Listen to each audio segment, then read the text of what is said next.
नमस्कार दोस्तों। जापान के प्रधानमंत्री सनाए तकाइची 16वीं वार्षिक शिखर सम्मेलन के लिए भारत आ चुकी है।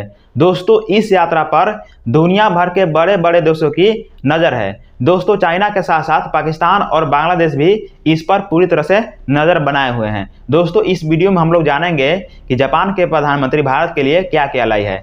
दोस्तों, द्वितीय विश्व युद्ध के बाद जापान दूसरी बार ऐसा कर रहा है कि दूसरे देशों को अपना इतना स्ट्रॉन्ग डिफेंस सिस्टम दे रहा है। जी हाँ दोस्तों, भारत के साथ एक बहुत बड़ा डिफेंस सिस्टम यहाँ पर डील कर चुकी है। दोस्तों, इस वीडियो में हम ये भी जानेंगे कि कैसे चाइना हाल फिलहाल में बांग्लादेश के साथ मिलकर मोंगला पोर्ट को खरीद लिया है। बांग्लादेश के मोंगला पोर्ट को खरीद लिया है, जिसके बाद दुनिया भर के जियोपॉलिटिक्स में बहुत बड़ा यहाँ पर घटनाचक्र हुआ। उसके बाद ही जापान के प्रधानमंत्री यहाँ पर भारत में पहुंच चुकी है। दोस्तों, यहाँ पर आपको ये भी जानना होगा, जापान का दोस्ती न तो चाइना से है, न ही रसिया से है और न ही उत्तर कोरिया से है। इन देशों के साथ जापान का कट्टर दुश्मनी यहाँ पर रहा है। दोस्तों, भारत का दोस्ती अमेरिका से है और जापान का भी दोस्ती अमेरिका से है, लेकिन भारत यहाँ पर रसिया के साथ भी बहुत गहरी दोस्ती यहाँ पर रखता है। रसिया बहुत लंबे समय से भारत का यहाँ पर मदद कर रहा है, लेकिन जापान का दोस्ती रसिया से नहीं है। फिर भी यहाँ पर जो चाइना का जो मूवमेंट था भारत के खिलाफ, उसको देखते हुए सनाए तकाइची यहाँ पर भारत आ चुकी है। चलिए इस वीडियो को शुरुआत करते हैं। उससे पहले यदि आपको जियो पॉलिटिक्स में इंटरेस्ट है और ऐसी टॉपिक पर यदि आपको डीप एनालिसिस यदि आपको पसंद है तो प्लीज़ आप इस चैनल को सब्सक्राइब कर लीजिए। दोस्तों, हम शुरुआत करते हैं जापान के प्रधानमंत्री भारत में क्या क्या देने वाली है। दोस्तों, सबसे पहले निवेश के लिए और दोनों देशों के बीच बिजनेस के लिए 10 ट्रिलियन येन का निवेश की है सनाए तकाइची ने। दोस्तों, ये बहुत भारी पैसा होता है। आपको यहाँ पर समझना होगा, द्वितीय विश्व युद्ध के बाद जापान अपना डिफेंस सिस्टम काफ़ी कम कर चुका था। अपना जो मिलिट्री था ये बहुत कम कर चुका था, लेकिन सनाए तकाइची के प्रधानमंत्री बनने के बाद इस वर्ष अपने डिफेंस सिस्टम में 8.4 ट्रिलियन येन का बहुत बड़ा यहाँ पर निवेश कर चुकी है, जो दुनिया भर में बहुत ज़्यादा होता है। तो उससे कंपेयर यहाँ पर किया जाए तो भारत में जो निवेश और बिजनेस के लिए जो यहाँ पर निवेश की है वह 10 ट्रिलियन येन है, जो बहुत ज़्यादा होता है।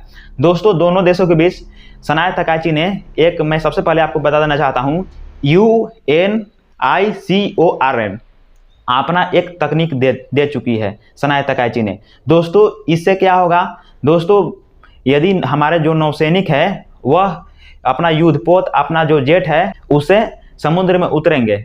समुद्र में उतरने के बाद खतरा होता है कि दुश्मन देश उस पर अटैक करके उसको डिस्ट्रॉय कर सकता है, या तो दुश्मन देश उस पर पल पल की नज़र यहाँ पर रख सकता है। दोस्तों, इस तकनीक के माध्यम से क्या होगा कि हमारे जो युद्धपोत होंगे, हमारे जो जेट होंगे, उस पर कोई देश इतना जल्दी नज़र नहीं रख पाएगा। यानी कि स्टील्थ तरीके से ये काम करेगा, यानी कि गायब तरीके से काम करेगा। कोई भी दुश्मन देश का जो रडार सिस्टम है उसको पकड़ नहीं पाएगा।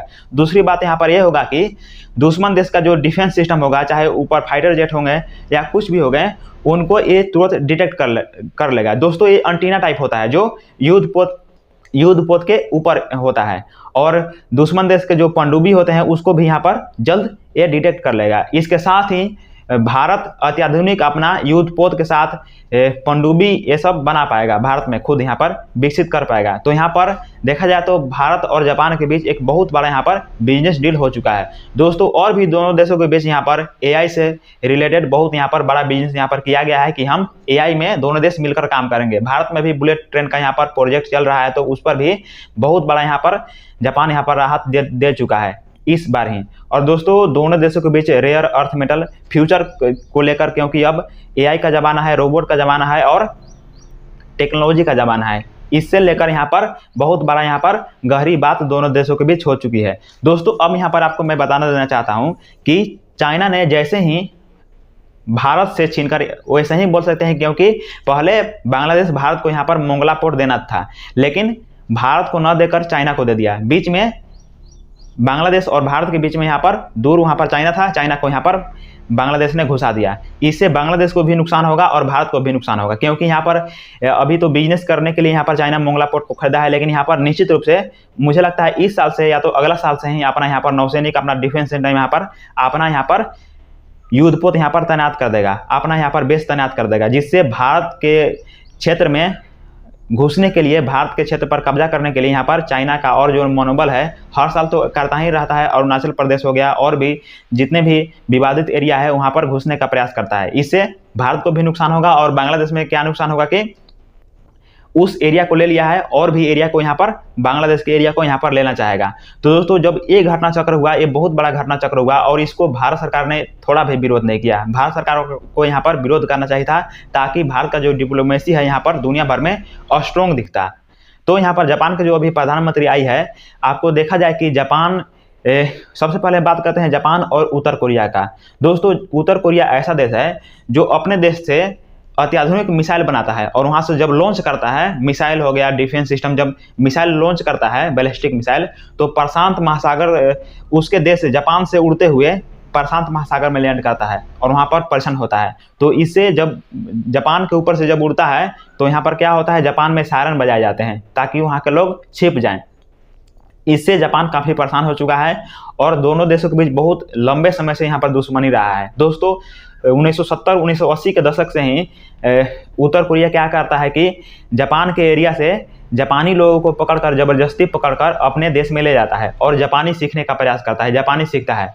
तो ऐसा यहाँ पर जापान और उत्तर कोरिया के बीच काफ़ी यहाँ पर विवाद रहा है। जापान और चाइना की बात किया जाए तो जो दोस्तों यहाँ पर ज़मीनी विवाद है, ईस्ट चाइना सी, यहाँ पर दोनों देशों के बीच यहाँ पर काफ़ी विवाद है। और एक देखा जाए तो दोनों देश लंबे समय से यहाँ पर दुश्मनी करते आ रहे हैं। दोनों देशों के बीच कभी भी रिश्ता यहाँ पर अच्छा नहीं हुआ है।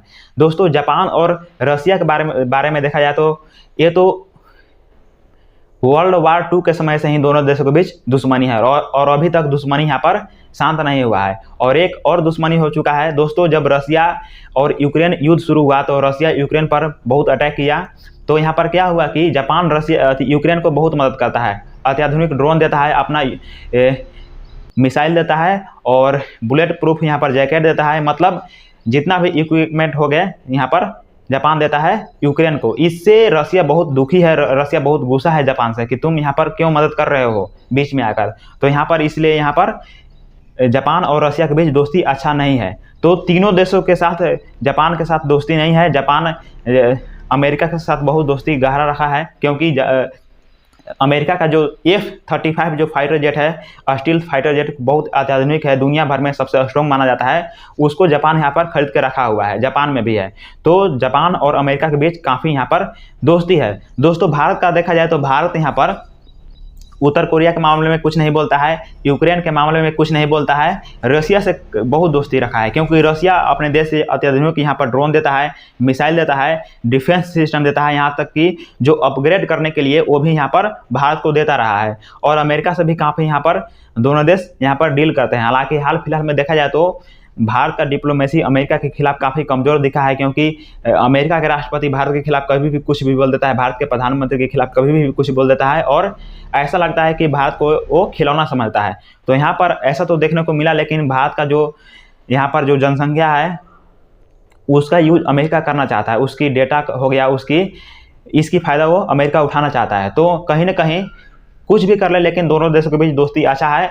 और हाल फिलहाल में आपको पता ही होगा रसिया के साथ हमारा दुश्मनी कितना यहाँ पर स्ट्रॉन्ग हो चुका है, खासकर बांग्लादेश से यहाँ पर, क्योंकि पाकिस्तान और बांग्लादेश ऐसे दो देश है जो खुले तौर पर भारत के साथ यहाँ पर नहीं आएंगे, लड़ेंगे नहीं। हालांकि हाल फिलहाल में आपको पता ही होगा पाकिस्तान के कुछ जो नेता है, कुछ लीडर हैं यहाँ पर भारत के लिए बोले हैं कि भारत हमारे पानी को रोक रहा है, जो इंडस यहाँ पर रिवर है वहाँ से पानी को रोक रहा है, हमारे देश में पानी नहीं आ रहा है। यदि भारत पानी को ऐसा करेगा तो हम भारत पर अटैक कर देंगे, भारत का हाथ काट देंगे, ऐसा से यहाँ पर बयान दिया है। लेकिन ये गिदर भपकी है, कुछ भी नहीं कर पाएगा पाकिस्तान भारत के खिलाफ। और बांग्लादेश आप समझ रहे होंगे, जब शेख हसीना प्रधानमंत्री थी तो दोनों देशों के बीच काफ़ी अच्छा खासा दोस्ती था, भारत और बांग्लादेश के बीच। लेकिन दोस्तों अब दोस्ती इतना ज़्यादा खराब हो चुका है, इतना ज़्यादा खराब हो चुका है। पहले तो दोनों देशों के बीच जो बॉर्डर था उसको भारत यहाँ पर भर रहा था, गैप कर रहा था, बेड़िया लगा रहा था, उसका यहाँ पर बांग्लादेश विरोध कर रहा था, वो तो मान लो छोड़ देते हैं।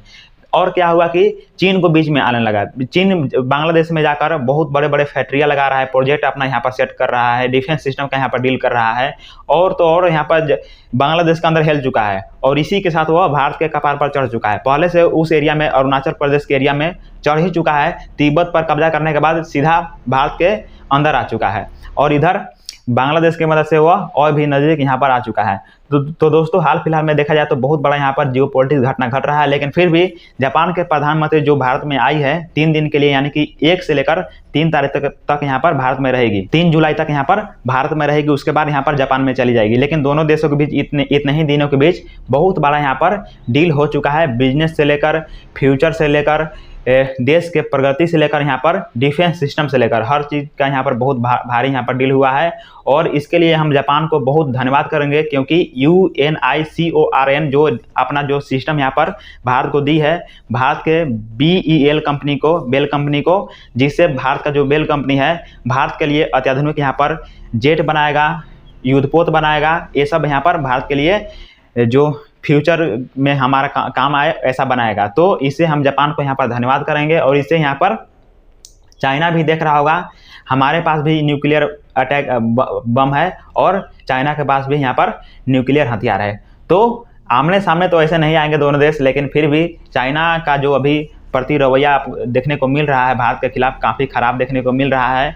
और ओवरऑल देखा जाए तो भारत का डिप्लोमेसी थोड़ा सा वीक दिख रहा है, लेकिन भारत का जो जब से भारत आज़ाद हुआ है उस समय से भारत इतना शांति प्रिय देश है, इतना प्यारा देश है, इतना शानदार देश है कि हर देश उससे दोस्ती करना चाहता है।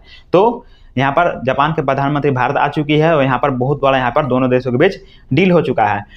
तो दोस्तों, फिलहाल इस वीडियो में इतना ही। उम्मीद है इस वीडियो में आपको अच्छा खासा जानकारी मिला होगा, और आपसे मिलते हैं अगले वीडियो में। तब तक के लिए धन्यवाद। जय हिंद।